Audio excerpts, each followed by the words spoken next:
心往何處安有聲書，作者安，有聲書文本整理朗讀 Irene。 第12章，生不探，死不敗。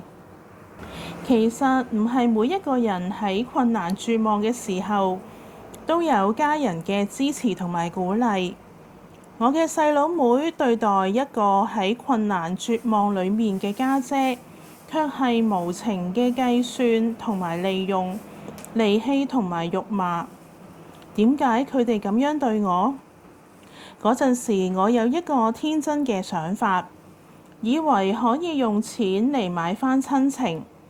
後嚟先知道，親情唔係錢可以買到。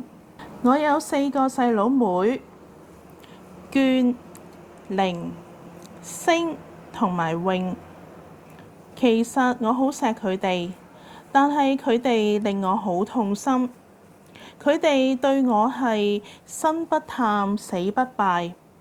喺我2年幾嘅青山日子，星淨係探望過我1次，而其他細佬妹嚟探我嘅次數都係寥寥可數。當我跳地鐵路軌之後，喺明愛醫院留醫嘅時候，佢哋冇一個人嚟探我，我嘅心傷透啦。其後我離開青山醫院之後，佢哋都冇嚟探我。等我離開青山醫院，領咗鐘俾我嘅遺產嘅時候，我終於聽到第一聲家姐，而代價係35萬，係用嚟供星去英國讀書。起初我答應免息貸款借俾佢，當時35萬可以做一個小型單位嘅首期。雖然佢有分期還錢俾我，但係我喺借俾佢嗰一刻，真係冒咗好大嘅風險。我對佢哋嘅愛可以喺呢度了解一二。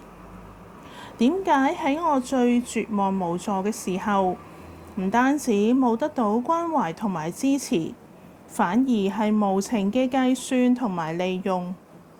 佢哋唔單止謀算我嘅金錢，仲利用我對佢哋嘅感情。難道我做錯咗乜嘢而令我眾叛親離？喺繼父彌留之際，所有嘅親人都在場，包括我嘅細佬妹娟，更加坐飛機由澳洲返嚟香港。喺佢返到香港坐的士去醫院嘅途中，我問佢：如果我死咗，你會唔會送我最後一程？佢冇出聲。到達靈堂之後，佢同玲講咗幾句説話，然後玲就大聲辱罵我。佢以死咗嘅繼父同埋父親嘅名發誓，如果佢冇打電話嚟問候我，就不得好死。佢大聲問要唔要跪我。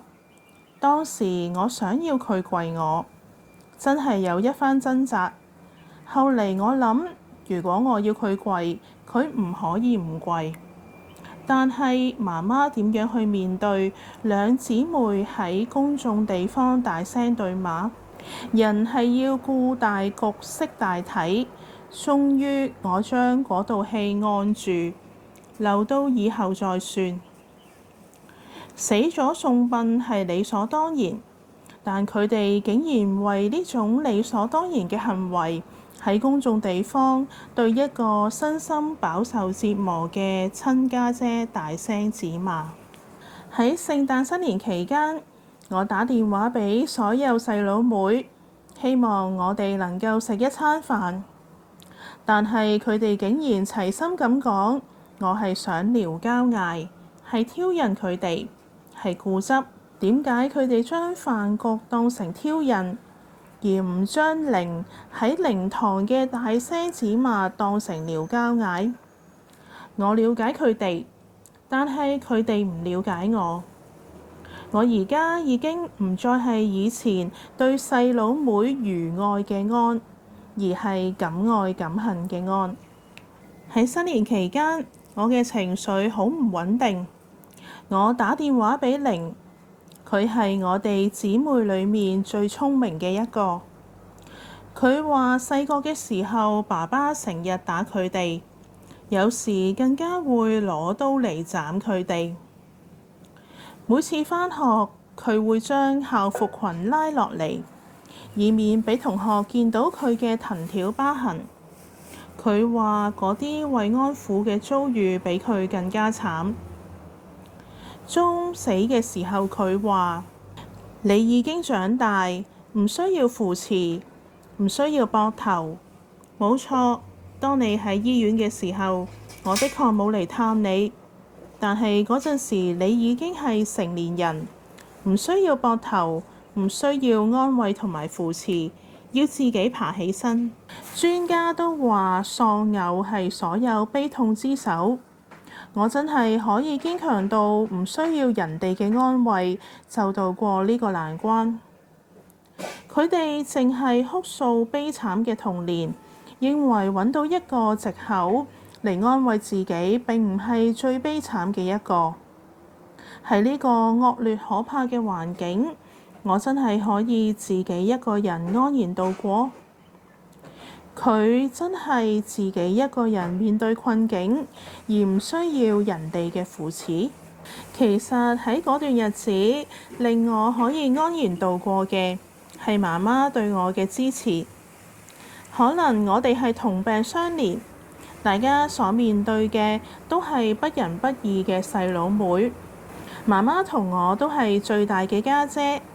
喺危難同埋困境裏面，媽媽同我都冇得到安慰同埋支持，反而我哋嘅財政狀況卻得到無限嘅關心。